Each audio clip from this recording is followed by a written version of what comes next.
Ok, moi c'est Serge Khaled Lamizana, plus connu sur le pseudo de la Miss Bifree. Je suis le promoteur de la marque Bifree. Bifree, c'est être libre. Bifree, comme son slogan le dit, soit libre par ton style. C'est être libre par son style. Liberté en parlant de tout ce qui concerne matière locale.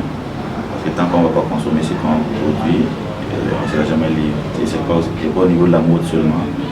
Voilà, dans tous les domaines, tant qu'on sera dépendant de l'extérieur, voilà, on n'a jamais cette liberté dont on parle tant. 7 ans exactement que Bifree existe. Juin 2015, on est en juin 2022. Ça fait exactement 7 ans que Bifree a été lancé. On emploie en gros 13 personnes. Bifree, sa cible, c'est tout le monde. On cible tout le monde. Et quand je dis tout le monde, c'est-à-dire les enfants, les grands-papas. Et aussi, dans notre politique de prix, et Bifree fait de sorte que toutes les couches sociales puissent avoir accès à Bifree. Ce qui fait qu'à Bifree, vous allez trouver des tenues de 5 000, on peut trouver des tenues de 200 000 ou 300 000. Chacun y trouve son compte. Non, c'est parce que les stars, comme vous les appelez, d'ailleurs, c'est les stars. C'est des gens qui sont sous les projecteurs tout le temps. Des gens qu'on voit tout le temps à la télé, sur les réseaux sociaux, parce que aussi de leur côté, sur leur communication, demande quand même une certaine présence sur la scène. Voilà pourquoi vous voyez plus les stars habillés en Bifree. Alors, sinon, en réalité, notre clientèle, si on va aller dans un sens de pourcentage, peut-être les stars n'occupent pas peut-être 3% de notre clientèle en fait. On arrive à satisfaire notre clientèle, mais de manière honnête, c'est limite. Et aucun travail manuel, aucun travail fait sur le tas comme ça, comme la couture et la menuiserie et autres, voilà. Et ne peut se faire sans, comment je vais dire ça, sans des moments où voilà, il y a des petites incompréhensions, il y a des petits retards. Alors, vous êtes là actuellement, vous constatez qu'on ne travaille pas. Il y a beaucoup depuis le matin, depuis 7 h, il n'y a pas d'électricité, n'est-ce pas? Vous êtes témoin de ça. Alors, de 7 h à il est pratiquement 12 h. Peut-être de 7 h à 12 h, nous on pourrait finir 5 tenues. Donc actuellement, il n'y a pas d'électricité. Bon, supposons par exemple que il y a des rendez-vous qu'on devait honorer aujourd'hui, par exemple à 12 h. Voilà. Et quand il parle de ces gens de rendez-vous, généralement ça c'est des rendez-vous urgents. Les gens qui viennent avant-hier ou 2 jours en avant, ils veulent les habits urgents. On essaie de faire pour eux. Donc imaginez un truc comme ça et qu'on doit livrer à 12 h, vous voyez que ça va être compliqué parce qu'il n'y a pas d'électricité. Donc ça arrive. Mais nous, on a compris ça aussi depuis le début. Et je pense même que c'est ça qui nous a un peu, qui a fait un peu notre socle. Parce que ici, en tout cas, je peux dire, peut-être sur 100 personnes comme ça, peut-être c'est une seule personne qui va dire que l'on n'a pas respecté son rendez-vous. On s'inspire de tout et de rien. Déjà, il y a nos matières qu'on utilise. Ces matières qu'on retrouve sur la plupart de nos tenues, c'est-à-dire le faso d'Anfani, le cocodonda, tout ce qui est africain. Et à la base, c'est de réfléchir, voir ces matières-là, on peut faire quoi avec. Voilà. Voilà pourquoi j'ai dit qu'on s'inspire de tout et de rien, parce qu'aujourd'hui on peut se lever dans le promenade, on tombe peut-être même sur, je sais pas, un vieux de 90 ans par exemple qui a porté peut-être un habit qu'il a conservé il y a très longtemps, une ancienne coupe, peut-être même qui a été confectionné à la main. On regarde ça, on dit c'est beau, On essaie de voir comment on peut actualiser ça pour que la jeunesse, pour ne pas perdre toute cette place-là en fait. Donc il y a un peu ça. C'est comme je le disais aussi, il y a la mode qui est là. Quand je parle de mode, je parle de ce qui est à la mode, ce qui est actuel, ce que tout le monde suit comme courant de mode en fait. Donc ça, on suit ça souvent. La plupart même des stylistes, voilà, souvent ils suivent l'effet de mode, pas forcément parce que ils ne peuvent pas créer en tant que tel, non, ils créent, mais souvent c'est la demande de la clientèle. Donc, et tous les stylistes inspirent tous les stylistes, vous voyez. Alors, nous on peut créer une tenue, nous on crée des tenues qui sont reproduites au Sénégal, au Mali, en Côte d'Ivoire surtout. Et comme aussi un styliste ivoirien peut créer une tenue aussi qui va faire la mode pendant peut-être 2 ou 3 mois et ça va tourner aussi, la clientèle va demander. On essaie aussi de voir comment. Voilà, donc vous voyez, tout le monde inspire tout le monde. C'est un rêve d'enfance. En fait, souvent on fait des choses de manière inconsciente et après, des années après, on se rend compte que en fait c'était tracé. C'était un plan de Dieu comme on le dit. Voilà. Parce que dès le bas âge, bon, on faisait les graffitis sur les t-shirts. C'est vrai qu'on commence les graffitis sur les murs, après on adapte aux t-shirts, les casquettes. On prenait certains t-shirts, on enlève un bras, on laisse l'autre manche, on déchire des trucs, on fait les images de Che Guevara, de Sankara dessus.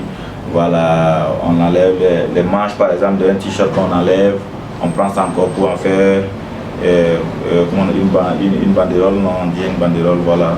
Vous voyez, tout ça c'est des trucs qu'on faisait peut-être 12 ans, 11 ans, 12 ans, mais on ne se disait pas qu'en réalité c'était de la création en quelque sorte, vous voyez un peu. Alors qu'en réalité aujourd'hui on se rend compte que c'était de la création qu'on faisait comme ça. Non, je regrette aucunement. Parce qu'en 7 ans, si j'ai fait le bilan, je suis satisfait.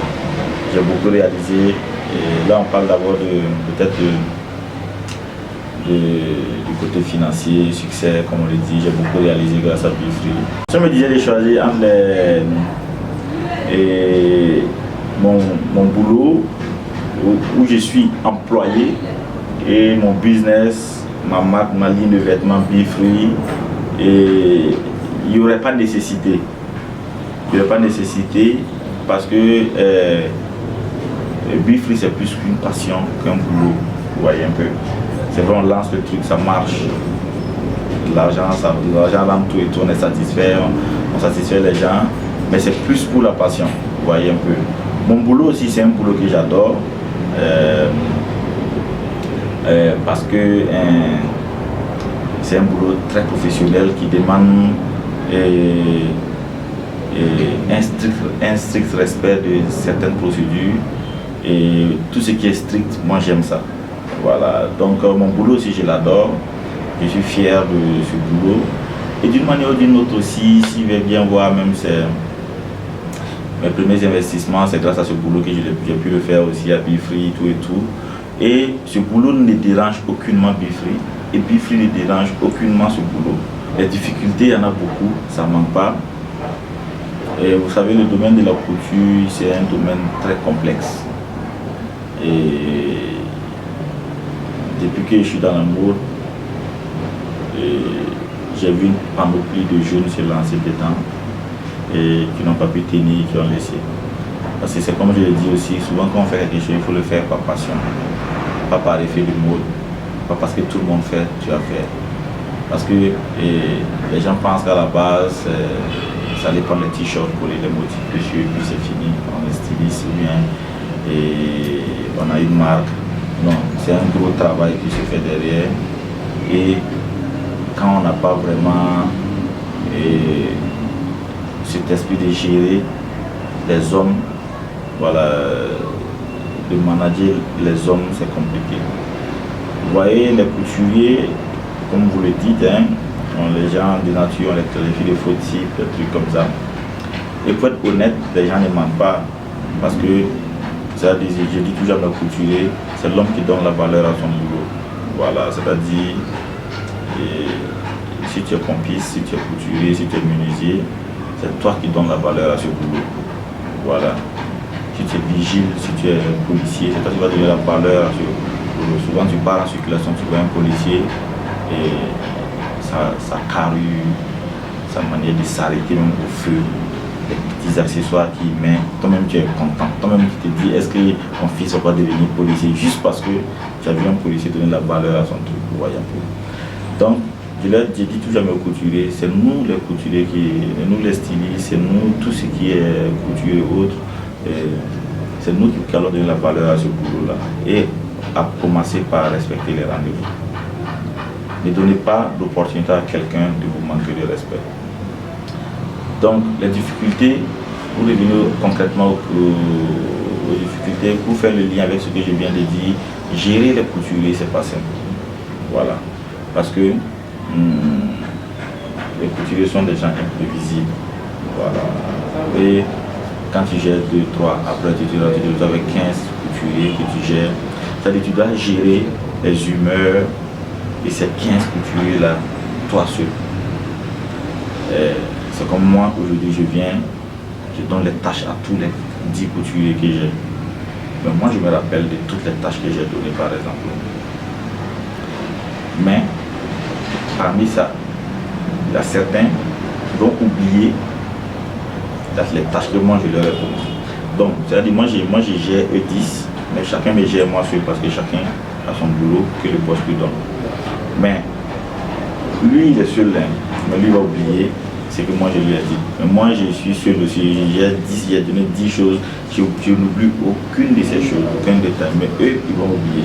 Donc vous voyez, et c'est comme ça. Aujourd'hui tu vas donner un boulot à un couturier, demain il va se lever, il ne vient pas, et puis il ne te prévient pas, toi tu penses que le boulot avance, après on t'appelle, lui il n'est pas venu, des trucs comme ça. Tu es obligé d'improviser, donner un autre couturier pour qu'il fasse en entendant. Ouais, moi personnellement c'est cette difficulté que j'ai rencontré beaucoup dans ce domaine de la mode, voilà, dans ce domaine de la couture plus précisément. Et les difficultés que moi je trouve mineures, genre les petites, comment je vous appelle ça, les petites incompréhensions souvent entre artistes et stylistes, souvent entre peut-être quelques clients, ou bien voilà, comme je l'ai dit, les quelques petits faux, quelques petits rendez-vous ratés, des trucs comme ça. Alors de 2015 à aujourd'hui, vraiment on a participé à beaucoup d'événements, que ce soit à l'intérieur, à l'extérieur du pays. Et voilà, en passant par les journées culturelles de la Côte d'Ivoire et du Burkina en Côte d'Ivoire, organisé par le ministère de la Culture, et le même événement au Mali aussi, toujours. Et il y a le CIMO, le Salon international du mariage, avec qui on a beaucoup travaillé sur l'événement. On a participé au CITA, le Salon international du textile africain. Et il y en a beaucoup, on ne peut pas tout citer. Il y a le CIPAO dernièrement, c'était ma première fois de participer. Et il y en a beaucoup. Et dernièrement, il y a eu Wara Fashion Week,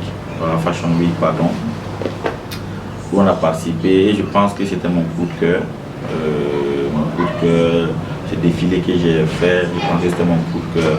Parce que voilà, j'ai présenté cette tenue que vous avez vue pour les mineurs, les 8 mineurs qui étaient coincés et qu'on espérait d'une manière ou d'une autre qu'ils nous reviennent, mais malheureusement voilà, aujourd'hui on apprend qu'ils sont partis. Et j'ai aimé ça parce que quand même ça suscitait quand même un petit espoir, voilà, au niveau de la population, j'ai vu un peu sur les réseaux sociaux, les pages ont partagé, beaucoup de gens ont partagé, des trucs comme ça. Il y en a qui ont fait des magazines carrément, magazines, je ne sais pas comment vous appelez, des articles plutôt, pardon. Voilà, des articles, et puis voilà. Donc ça m'a fait plaisir parce que c'est mes anciens collègues. Il y a Paix à leur âme, il y a 3 dedans. On a travaillé dans cette même mine souterraine ensemble. Et Charles Bama et moi, on s'entendait très bien, il me taquinait. C'est pas ce que les gens disent sur les réseaux sociaux. Et ne pensez pas que c'est parce que vraiment il est coincé ou il est décédé aujourd'hui que les gens disent. Il était vraiment quelqu'un de cool. Voilà, c'était un boulot aussi, mais il était logé pour tout. Voilà, c'était un gars vraiment cool, donc il s'amusait vraiment avec tout le monde. Donc moi il me taquinait comme petit, moi aussi, étant marié qu'il était Samo et il était beau aussi. Et donc voilà, c'est un peu ça, c'était mon coup de cœur et puis bon, ils sont partis, voilà quoi. Donc on va faire comme ça avec, voilà.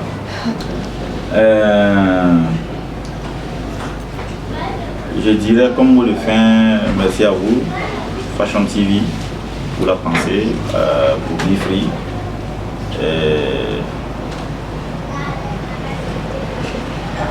Merci pour ce que vous faites aussi pour la mode. Voilà, parce que je suis la page aussi, je vois que voilà, vous battez aussi pour quand même être dans l'actualité de la mode, pour mettre en avant tous ces stylistes burkinabés qui travaillent dur. Donc voilà, vraiment merci. Et comme je le disais au début, à un moment donné de l'interview, quand on fait un métier, il faut l'aimer. Voilà, je pense que la plupart des gens qui ont réussi dans leur domaine, c'est des gens qui ont travaillé avec passion. Voilà. Ils n'ont pas regardé forcément le côté argent. Ils aiment d'abord le truc. Et quand on aime quelque chose, on le fait bien. Donc par ricochet, évidemment, les résultats sont là et puis les gens voient que vous faites du bon travail. Voilà. Be Free, ici on est situé à Kalgondé. Voilà, cette avenue là c'est l'avenue des Arts. Et tout juste là, à droite, vous avez la brigade des sapeurs-pompiers de Kalgondé qui fait face à la station Otam. Et nous on fait mieux commun avec la station. Et on est à l'étage. Voilà. Donc pour nos contacts, les contacts les plus accessibles, c'est le 78 24 68 63, qui a aussi un numéro WhatsApp, et il y a le 06 17 04 90 qui a aussi un numéro WhatsApp, et aussi il y a le 52 00 02 02. Voilà. Donc c'est nos contacts les permanents comme ça. Voilà.